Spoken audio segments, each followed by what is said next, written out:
తెలుగు రాష్ట్రాల్లో అతిపెద్ద lift manufacturer lifts ట్రై.com dealership కూడా ఇవ్వబడును. నమస్కారం అనిల్ సింగ్ గారు. నమస్తే శిరీష.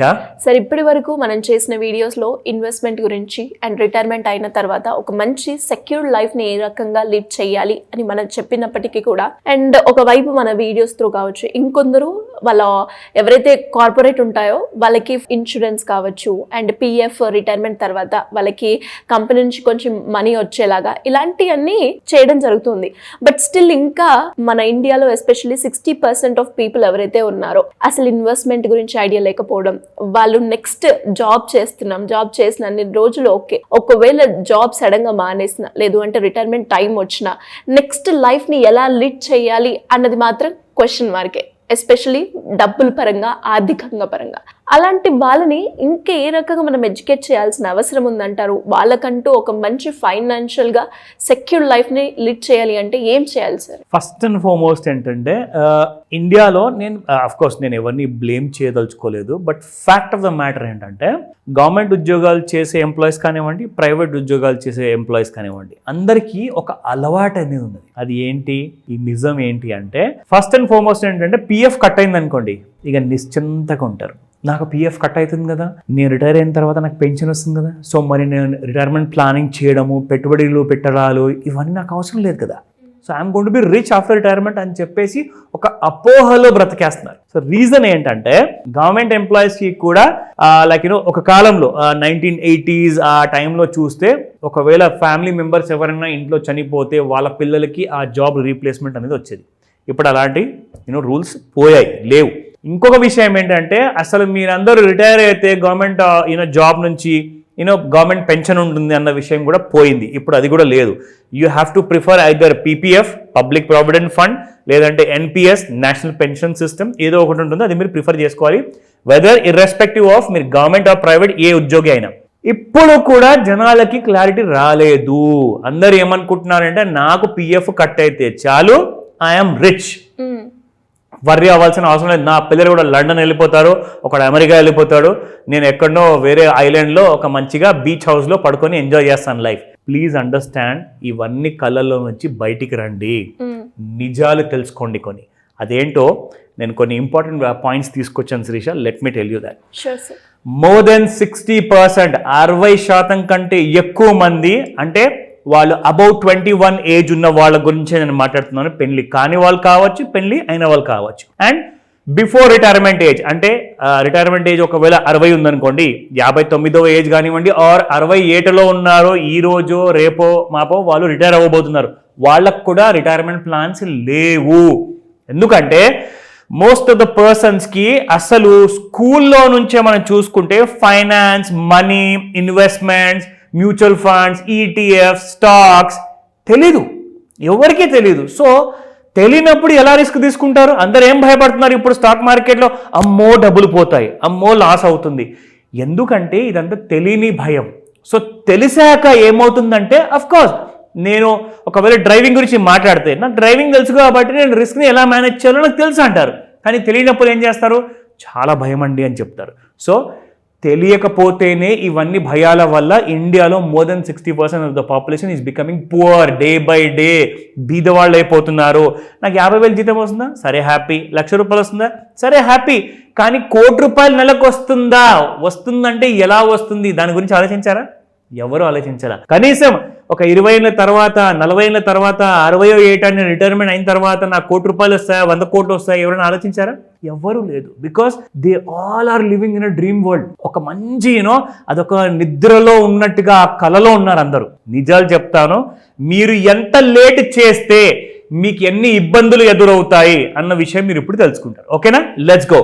ఫస్ట్ అండ్ ఫార్మోస్ట్, మీరు 40వ ఏజ్కి మీరు రిటైర్ అవ్వాలనుకుంటున్నారా? కొంతమంది అనుకుంటారు 50 నుంచి 55, ఇంకా కొంతమంది అంటారు ఎందుకు 60-65 గవర్నమెంట్ ఏజ్ ఉంది కదా అక్కడే రిటైర్ అవుతాను. కొంతమంది అంటారు నేను 70 ఏళ్ళ దాకా పనిచేస్తా, ఐ విల్ రిటైర్ ఎట్ 70. సరే, అది మీ ఇష్టం అండి. కానీ ప్లానింగ్ ఉందా? ఫైనాన్షియల్ ప్లానింగ్ లేనిచో మీరు ఏమేమి ఎదుర్కోవాల్సి వస్తుంది? Point number 1, balance equity and debt in NPS. అంటే మీరు నేషనల్ పెన్షన్ సిస్టమ్ ఒకవేళ స్కీమ్లో మీరు ఇన్వెస్ట్మెంట్ ఒకవేళ మీ అమౌంట్ డిడక్ట్ అవుతుంది శాలరీలో నుంచి అంటే మీకు ఒక పెన్షన్ వస్తున్నట్టే కదండి.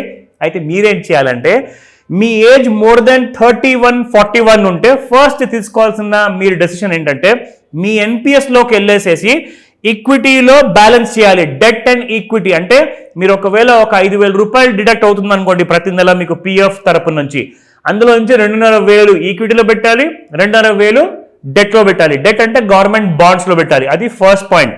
రెండోది, మీరు సిప్లో ఒకవేళ చేస్తున్నారు అనుకోండి, లేట్గా స్టార్ట్ చేశారనుకోండి, మీరు కనీసము 5% నుంచి 50% ప్రతి సంవత్సరం మీరు పెంచుకుంటూ వెళ్ళాలి మీ సిప్ని. మనం చేసాం కదా last time video, step up SIP అని చెప్పేసి. అది ఇక మూడో పాయింట్, మీరు ఎక్కువ డబ్బులు కావాలి కానీ ఏజ్ నా దగ్గర ఎక్కువ లేదు, నా దగ్గర ఆల్రెడీ నేను 50 క్రాస్ అయ్యాను, ఇంకొక 10 సంవత్సరాలు మాత్రమే ఉందంటే అప్పుడు మీరు చేయాల్సింది ఏంటంటే మీ పోర్ట్ఫోలియోని డైవర్సిఫై చేయాలి. రిస్క్ మీరు పెంచుకోవాల్సి వస్తుంది, లేదంటే మీరు కోట్లాధికారి కాలేరు, లేదంటే మీరు ఒక లగ్జరీ లైఫ్ బ్రతకలేరు రిటైర్మెంట్ తర్వాత. ఓకేనా. Fourth point, you need to keep లో కాస్ట్ ఇండెక్స్ ఫండ్స్. అంటే ఫర్ ఎగ్జాంపుల్ మీరు ఏజ్ పెరుగుతుంది కానీ మీ దగ్గర రాబడి ఎక్కువగా లేదు, సో మీరేం చేయాలి అంటే లో కాస్ట్ ఇండెక్స్ ఫండ్స్ లో మీరు పెట్టుబడి అనేది పెంచుకుంటూ వెళ్ళాలి. అది ఎలా, అవన్నీ మనం క్లాస్లో నేర్పిస్తాం కాబట్టి let me tell you in the class. Now fifth point, immediate గా మీరు 2 కోట్ల రూపాయలు సమ్ అష్యూర్డ్ అమౌంట్ వస్తున్న ఇన్సూరెన్స్ ని తీసుకోవాలి. ఎందుకంటే మీరు ఓన్లీ ఇన్వెస్ట్మెంట్ మీద డిపెండ్ అయ్యి ఉన్నారు, ఏజ్ మాత్రం లేదు, టైం తక్కువ ఉంది, రిటైర్ అవుతారు అంటే ఖచ్చితంగా ఒక ఇన్సూరెన్స్ పాలసీ మీరు తీసుకోవాల్సిందే. ఒకవేళ మీరు 31, 41, 51 ఏజ్ దాటితే, 21 ఏజ్ లో ఉన్నారా, జస్ట్ మీరు డైరెక్ట్ గా ఎక్విటీలో రిస్క్ తీసుకోండి, మీకు రాబడి దాదాపు 100 కోట్లు వస్తుంది ఇఫ్ యూఆర్ స్టార్టింగ్ ఎర్లీ. ఓకేనా.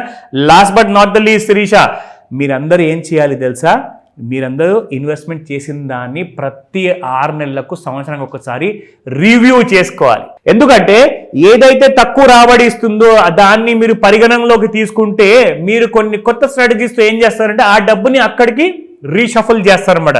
దానివల్ల మీకు రాబోయే సంవత్సరాల్లో రాబడి అనేది పెరుగుతుంది. సో కాబట్టి ఇవన్నీ కూడా మీరు ప్లానింగ్ చేసుకుంటున్నారు అంటే, రిటైర్మెంట్ ఎర్లీ ప్లానింగ్ అంటే మాత్రం ఉందంటే మాత్రం ఖచ్చితంగా మీరు నేను చెప్పిన పాయింట్స్ని మీరు, ఇది నేను తీసుకునే క్లాస్లో కొన్ని ఇంపార్టెంట్ పాయింట్స్ మీ ఐడియా కోసం నేను ఇచ్చాను, కానీ దీన్ని మీరు డీటెయిల్గా నేర్చుకోవాల్సి వస్తుంది. సో డీటెయిల్గా నేర్చుకోవాలంటే ఏం చేయాలి, టైం తీయాలి, పర్సనల్గా లేదా ఆన్లైన్లో నాతో కలవండి. ఎలా సార్ కలవాలి అన్నా, లేదు అంటే ఇన్వెస్ట్మెంట్ గురించి ప్లాన్ చేసుకోవాలి, రిటైర్మెంట్ తర్వాత నా లైఫ్ ఇప్పుడు ఎలా అయితే ఉందో, ఉద్యోగంలో ఉన్నప్పుడు నేను ఎలా ఉన్నానో, రిటైర్మెంట్ అయిపోయిన తర్వాత కూడా నా లైఫ్ ని అలానే లీడ్ చేయాలి, దానికి తగ్గట్టుగా ఇన్వెస్ట్మెంట్ ప్లాన్ చేయాలి, పిల్లల భవిష్యత్ పరంగా కావచ్చు, లేదు నా బడ్జెట్ ఎంత, ఈ ప్రకారంగా నేను ప్లాన్ చేసుకోవాలి అంటే దానికి సంబంధించిన పూర్తి వివరాలు కావాలి అనుకునే వాళ్ళు ఏ రకంగా మిమ్మల్ని అప్రోచ్ అయ్యే ఛాన్స్ ఉందంటారు? That's a great important question Sirisha. అందరి మైండ్ లో అసలు ఎలా చేయాలి అన్న బాధ ఎప్పుడు కలుగుంటుంది. వీళ్ళందరికీ కూడా ఒకటే సొల్యూషన్ అండి. మీ దగ్గర సంవత్సరం మొత్తం ఈ ఫైనాన్స్ నేర్చుకోవడానికి, డబ్బుల గురించి పెట్టుబడి నేర్చుకోవడానికి సంవత్సరం మొత్తం టైం ఉందా, నెల టైం ఉందా, రోజు ఆఫీస్కి వెళ్లకుండా నెల మొత్తం నేర్చుకునేందుకు? నేను ఒకటే మాట చెప్తాను, దీని అంతటికి ఒకటే ఆన్సర్ ఏంటంటే ఒక మాస్టర్ క్లాస్ ఉంటుంది. ఇందులో మీకు సంవత్సరంలో నేర్చుకోవాల్సిన నాలెడ్జ్ మొత్తం మీకు విత్ ఇన్ నో టైంలో, 1 డేలో, ఫ్యూ అవర్స్ లో, మాస్టర్ క్లాస్ లో, ఆన్లైన్ ప్లస్ ఆఫ్లైన్ మీకు ఒక ఆపర్చునిటీ ఉంది. మీరు చేయాల్సిందల్లా జస్ట్ పుస్తకాలు పెన్నులు అన్ని పట్టుకొని రావడం కాదు, మీరు రావడం ముఖ్యం. ఇక్కడ మీకు ఈ డీటెయిల్స్ అన్ని కూడా నేర్పించబడతాయి. కాల్ చేయండి లేదా వాట్సాప్ మెసేజ్ పెట్టమని చెప్తాను శిరీష. ఇమ్మీడియట్ గా మీ ప్రాబ్లమ్స్ కి సొల్యూషన్ నేను అందజేస్తాను. Thank you sir, thank you so much. Welcome Sirisha.